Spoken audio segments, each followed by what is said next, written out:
Hey moms, it's Laura Ollinger. Welcome to the Positively Healthy Mom podcast. This is part 2 of my conversation with the Badass Rebellion, Dr. Avery Honig, PhD clinical psychologist, Dr. Lucy Smith, PhD in clinical psychology, and Dr. Jamie Wilson, PhD in counseling psychology. Yeah. And how does all this affect, we talked about modeling earlier, but kind of what we might call like the unhealthy parenting person who's just not, independent, not got their own identity, really, codependent. How does all that affect your kids? Yeah. Well, I think that one way is when we don't allow our kids independence, like it subtly, or maybe not so subtly, sends the message that we don't think that they're capable or that they can do it, right? And in some ways it may feel nice, right? So if my kid's really busy and I say, oh, you don't have time, I'll just do it for you. Sometimes that's maybe helpful, but doing too much of that over the long term sends the message of like, you can't handle everything in life. Like I need to step in. And the only way that we develop confidence and trust in ourselves is it's that self-efficacy by like doing it, struggling with it, seeing that we're able to do it even when we didn't think we could. And so I think that that's one of the biggest things. If we're too enmeshed as a parent or too involved or not giving them, our kids, autonomy or responsibility, like it just hamstrings them a little bit. Mm-hmm. Mm-hmm. Not only in their skills, but in their self-concept and in their sense of like competence and confidence. Mm-hmm. And that's where that anxiety can become contagious, right? If I'm too anxious to let my child go do this without me, well, then my child starts to get the message of like, oh, it's really scary out there. Something terrible is going to happen to me. And so they're going to cling to me, which maybe feels really amazing if I'm feeling super anxious. But again, from like that aerial view, like goal setting, like that's not getting us, that's not moving the needle where, to the direction we need it to go. And I think that's where to me, that feels like the first kind of step is to really take stock and realize that like, we can't just stay, it feels so good to be snuggled up with your little kid, but like, that's just not how they stay. And we've got to kind of notice, where we need to go. What are the things we need to do to get them, launched? Mm-hmm. Mm-hmm. So where do boundaries fall into this whole conversation? Because that's something that we, talk a lot about as professionals, but also it's just, I feel like a topic that literally every day just somehow comes up, whether it's in my own life or, family or friends. And we just got out of Thanksgiving where having strong boundaries is really important. If we're kind of in some family dynamics that we need to have some boundaries, that we don't want to go there. We don't want to talk about that. There's certain things that are just like, nope, that's not going to work for us. So how does that come into this relationship with the mother teenager situation? Gosh, I think that's such a good question. Honestly, I think for us as moms, I think a lot of times we're taught that we should not have boundaries. I mean, if you think about like when you actually are, whether you're pregnant or tending to a very young child, there's like no boundaries. Like everybody's all over everywhere. Like there's so much physical, like it can feel very boundaryless. And that can feel like rewarded and like being a good mom is to be constantly available, tending to everybody's needs at all times.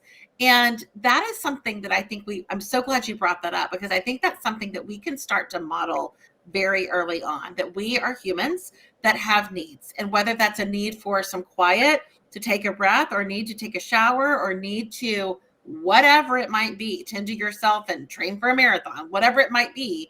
But that is something I think does not really get very reinforced by society is our need for boundaries with our children. But gosh, I think it's so important. I'm so glad you brought that up. What about you guys, Jamie and Lucy? What are your thoughts? I mean, I think one of the hardest things probably for moms is the guilt, that you feel when you set boundaries. I mean, I hear that a lot from all the workshops that we've done. That's kind of one of the number one things that folks experience when they try to set a boundary, whatever that boundary looks like, is that sort of there's this, oh, I feel guilty, for doing that. And so I think, as Lucy, sort of stated earlier, I think it's really important to kind of tune in to what it is that you need to do, that you need to say, like, what are the needs that you need to get met. And so, yes, if you're a mom and you haven't had a shower for 3 days, maybe it's time that you set a boundary and ask for help. And, those things can be really hard, especially if you're not used to setting them. Mm-hmm. Yes, completely. And then what about, there's all those other little elements like fear of judgment, or people, they're thinking you're selfish, or, because there's kind of like maybe what I would call like the old moms, the moms before the new you, where that's your old crew and they all do it their way. And then maybe you have your kind of newer moms that they're more empowered, they're more independent, they have their strong identity. And so it's like sometimes these moms are like right in the middle, and they're kind of teeter-tottering on this line, and they feel sucked back into their old ways or their old friends. So how do you kind of like push those moms like towards that positive change? I think one of the things we talk about with regards to boundaries specifically is if the only way we can feel okay setting a boundary is if no one has feelings about it, like we're in big trouble, right? Because I think by definition, when we set boundaries, people are going to have feelings, right? Avery uses the example, right? Like if, right, like we're all going to go to dinner and like Jamie wants Chinese food and I want Mexican food. Like you can't please everyone, right? And it's just not possible. And so I think if we start from the default place of people are going to have feelings about that, and I can tolerate that discomfort that comes up in response, we're in much better shape than starting from the place of how do I set a boundary that no one has feelings about? Does that make sense? And so if we like put our energy towards how do I cope with this difficult and uncomfortable feeling when it comes up, because it's bound to, like, I think we're much better served if we look at it like that. Yeah, Exactly. that's such a good point. And I think too, kind of going back to what Lucy said earlier, that mindfulness, that awareness, I think so often we as women can be really disconnected from ourselves. And it can almost feel like so long since we set a boundary, or so long since we tuned into ourselves, like we almost don't even know like who that is, what we would say. And so what I would say to women that are maybe starting that journey is to like, start to just tune in. It can be as simple as just, putting your hand on your heart, putting your hand on your belly and thinking, what do I want? What do I need? Who's in there? Who is in there? And really tending to self. And I find like it is amazing to me how clear my intuition can be when I do that. It's like, oh, I want a shower. Okay, in order to get a shower, I'm going to need to get everybody out of here. They're going to be like, it can be very clear. And so you don't have to get so caught up in the like, what's the right or the wrong thing to do. It can be more like, oh, this is super clear. This is what I need.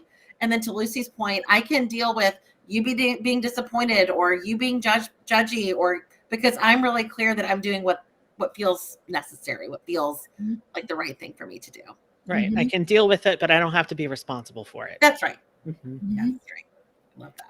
So I kind of want to get real personal here for a second. Okay. I want to share a little bit about me, because I don't often do that with my audience of the Positively Healthy Moms. And so when I was kind of describing the old group and the new group, that was kind of me. And so I used to be this person who I didn't have an identity. I was a married woman. I had 4 children, and that's all I was. I'm not going to claim I was the super room mom person for everything, but I was like, all I saw myself was as a wife and a mother. And I really lost my own identity. And so through a lot of kind of chaos in my life, I ended up having to go through a divorce. I ended up doing all the work to find myself, to kind of empower myself, to build my own identity, to now, build my own company and all these things. And so it's like, I'm very passionate about this topic. And that's why I love the name of your company, The Badass Rebellion, because that just speaks to me so incredibly much. It just feels really empowering to me, because it's like, many years ago, I never could have dreamed of being a badass. And it's like, now I feel like I am a badass. And so it's like, so exciting to me just that you guys are doing this work. And so tell me, like, just really what spoke to you all personally about like helping moms and helping women to really find themselves? I think it's actually exactly what you're describing. Is I think that so often women are defined by their roles, especially roles of mom and wife. And we are so much more than that. I think about Laura, even when you and I met, we were neither wives nor moms, right. And we were fully formed identity humans. Like as much as you can be, I guess, in your 20s, but like right. We were our own selves. We were people that had wants and desires and passions and thoughts. And like, that was something that was so exciting and so wonderful. And I think somewhere along the way, we get the message that our roles define us, and that our roles, whether it's as a parent or as a spouse, or even, as a coworker, as a boss, like that we really get defined by that. And I think that that's what we really are rebelling against, is that idea that women should be defined only by their roles and not by kind of their own internal like passions, who they are, their own identities. And so I'm so glad that you shared that, because I think that that's exactly the kind of journey that we would love for our, our community members to take as well, as that idea of, I actually can have my own thoughts, my own desires, my own needs, and I'm going to have to set some boundaries to get those met and deal with some feelings around those boundaries as well. But that's worthwhile. It's important work to do.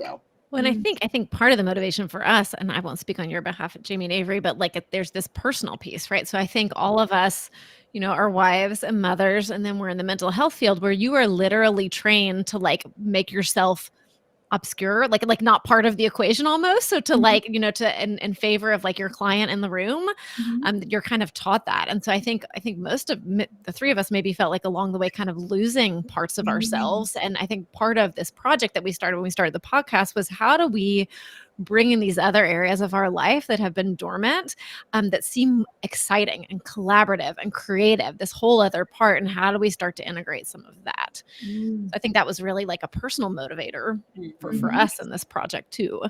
Yeah, I agree with that. Absolutely. Like I was very much looking for something to do that was creative. I mean, there's a certain aspect of creativity that you have to have, I think being a parent, and then also to being in the mental health field, but that wasn't the creativity that I was looking for. Like I really enjoy creativity and fun and play and humor and all of those things. And sometimes, just with the busyness of life and all of the changes that come in midlife, it can just suck that right out of you. And so I found that it was really important for me and my mental health to get back to that and rediscover those pieces of myself that maybe have been kind of camouflaged for a while. Yeah. And now that I see this kind of, I love myself part of me, I'm so excited about being able to, as a mom, share that with my 4 kids. So I've got 2 girls, a 15 and 11-year-old, and then 2 boys who are 12 and 14. And so I love that they see their mom who's happy, who loves herself, who has her own identity, who has her own life. And, as much as no one wants to ever have to go through a divorce, I feel like that was obviously my big wake up call. And if I had never gone through the divorce, I would have been the old me for who knows how long. At some point, things inevitably just blow up in some way. Some change maybe has to happen in some way because circumstances. But had I just been that old version of myself, that wouldn't have been good for my kids. That wouldn't have been serving my kids. So, not that we're here to talk about divorce, but for the people who are like on the fence, should I not? Is that going to hurt my kids? Is it going to damage them? I'm here to say my kids have experienced so much positivity about, they do have their 2 separate households, but they come to mine, and I don't speak for what's over there, but I speak for mine. And we have a great environment here. It's fun. It's happy. It's engaging. It's supportive. It's a bunch of teenagers in my house at all times, but I really like being kind of the leader for my kids. Well, and I think what you're talking about there is that you were tuning back into yourself. You were really clear, and you were able to get really clear on, this is what is right for me. I've lost myself, and I need to find my way back to myself. And part of that was, it sounds like part of that journey was the end of your marriage, but it was also like the beginning of so many other things. And I think you had that clarity, and that is the key, I think, is getting back to who you are, in touch with yourself. And I think especially we as women are not necessarily taught that's such a great guide, but it is. I mean, that just intuition, that gut feeling, and kind of what we were saying before, getting silent and quiet and kind of tuning back in can be such a powerful, process, or really practice, to kind of keep moving yourself in the right direction. I love that. Yeah. And I have to say, one of my therapists gave me great advice. So by the way, I met many, many therapists throughout the course of several years. I did every EMDR, I did somatic, I did, talk therapy, like every type. And one of the things she wanted me to do one time was to just sit down and figure out what I like or what I want. And, like you said, tune into your mindfulness, kind of go like this. And it was weird because there were so many times I tried to do that and I would just come up blank. I would be like, I don't know. I'm so disconnected from myself so far that I couldn't even figure out like what I like or what I wanted. And so I feel like I want to encourage moms today, now that this is coming up, to just keep going. It's like a muscle that, it starts off really, really weak. You can't even lift that little 1 pound, weight, the dumbbell. It's like ridiculously light for some people, but for others it's heavy. And so it's like, keep going, keep doing those reps over and over again, and you'll get there. And just kind of, you have to go through that process. Mm-hmm. Yeah. And I always tell people, like, the process is to like tune in and listen. It's not to get an answer. So that makes it, sometimes people get frustrated if they don't like hear anything in response, but the practice is just like being still and listening and tuning in. And exactly as you were saying, if you do that enough, you start to be able to hear it. This idea that we all have this intuition and this wise mind, and sometimes it's like trapped beneath a trap door, like, or down the well a little bit. But if we just keep showing up, we will reconnect. I do. I think it gets trapped. I also think that we can like logic our way out of it, and we can say, okay, well, I'm really clear that I want to quit my job. But then it's like immediately, well, then what would I do for money? Well, I can't ever quit my job. And like, we kind of can shut it down so quickly versus just kind of listening with openness of like, okay, well, what is it? What is it about today? Do I feel exhausted? Like, what is the thing that's kind of coming up for me? And almost like reestablishing that trust with yourself. Like if we're, if you're going to shoot down every idea that you come up with, well, it may be harder to hear, but if you're like, okay, what's that about? Is that we've had a bad day? Is that really we're pretty clear that there are parts of my job I need to stop doing, or I need to stop whatever it is, but really just kind of continuing that conversation, much like you would with a child. I mean, to be able to say, okay, let's really continue. Let's figure out what it is that you want, what it is that you need. And then we later can figure out how we get that and the logistics involved in that. But it's really about kind of reestablishing that connection. Yeah. So what are the kind of societal trends or things that are happening today that contribute to all of these, moms being so disconnected? I'm not saying everybody's disconnected, but for the moms who are feeling disconnected, whether they're trapped in their identity as just a mom and a wife, or, other contributing factors, how does all of, what's going on in today's world contribute to that? I think one thing is we're not really taught to tune inward. So that makes sense. So I think we spend a lot of our lives being taught, like, here's the way you're supposed to do it. Here's the rule. Here's the system. Here's the checklist you need to go down to. So there's a lot of conditioning to kind of look outward, especially for those of us who like to be like good girls and get the gold stars. So I think that there's a lot of that. And then this practice of like listening, being still, being slow. Our world is pretty fast, and there's a lot of distractions and a lot to keep us very busy, which is totally antithetical to tuning in and like slowing down. What do y'all think, Jamie and Avery? What else comes to mind? I Social think media. that's exactly what I was going to say. I mean, that's Yes. a huge, that's just a huge one, really. I mean, I think, again, like, you're just seeing curated things that people are putting up on social media. And so you don't get to see like all the messy parts of parenting or being a human most of the time on social media. Usually it's the HGTV, version of it. And so, and I think if you engage in social comparison, and we can't help it. I mean, I think like that's just something naturally that happens as human beings. I mean, we don't want to be like rejected from the tribe, and so we're always trying to find the place where we belong, or worse, where we're trying to fit in. And so I think social media, or just media in general, has a lot to do with it. And I think we're always being pressured to like, either, buy the next product, or,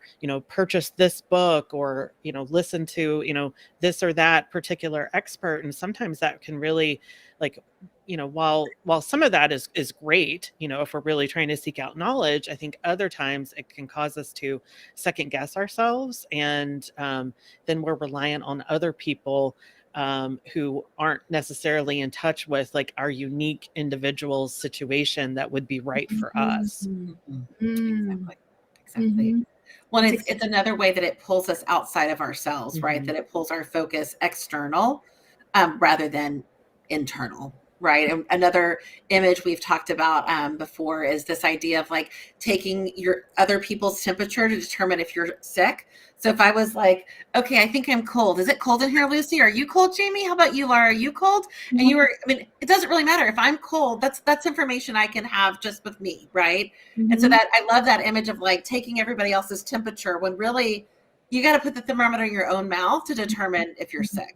And that idea is, I think social media does a really nice job of pulling our focus on all kinds of like, infinite comparison traps, right? And I think also kind of trying to focus on, gold stars in roles, all of those kinds of things are ways that we kind of focus outward, which is, it's a human thing. We do it. It's not a bad thing, but I think it's, as Lucy has said too, to kind of come back as a practice of tuning back in is really the goal, so that you're kind of maintaining that conversation. We've started to use the language like self-abandonment, like all the ways that we kind of abandon ourselves. And then how do we just start to become really good at catching that and then coming back to center? Because I think we all do it. I think it's a normal part of being human, but we want to do it less, right? So we can stay really connected and grounded in ourselves. So the Positively Healthy Mom audience is moms of all ages. But what about the moms who are in midlife? First of all, how do we define that? And second of all, if you've spent half your life being a certain way, how do you then make positive changes? Yeah.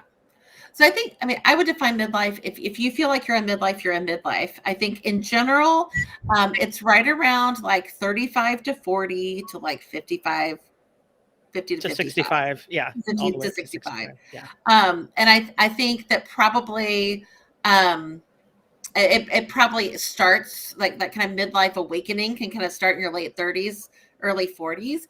And I really think that there's a process that's happening around that time, even biologically, that really does shift your mindset a bit. You're really, from a physical perspective, you're going from like your more fertile years to your less fertile years. You've got all these, biological hormonal changes that are happening, like those nurturing hormones like estrogen are kind of going down. So there's a whole lot that's happening physiologically that's really changing your body chemistry.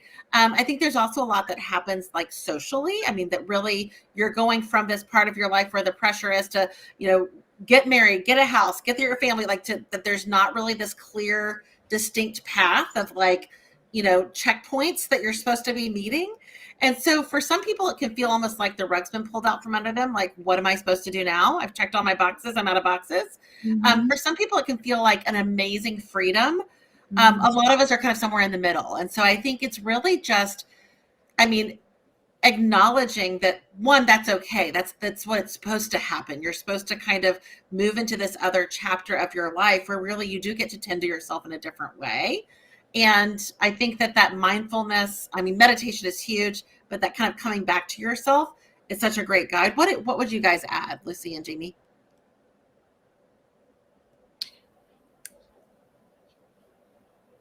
Lucy, or Did you have anything to add?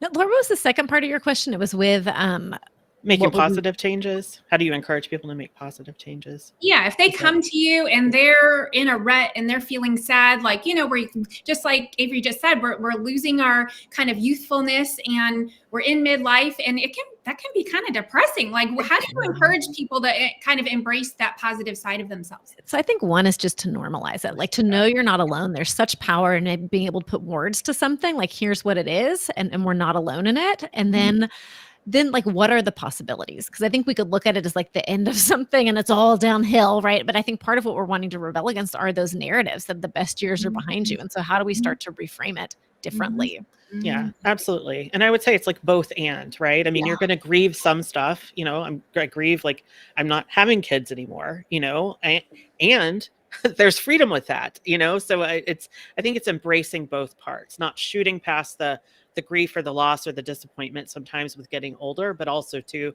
as Lucy said, embracing those opportunities of like, what's coming around the bend now.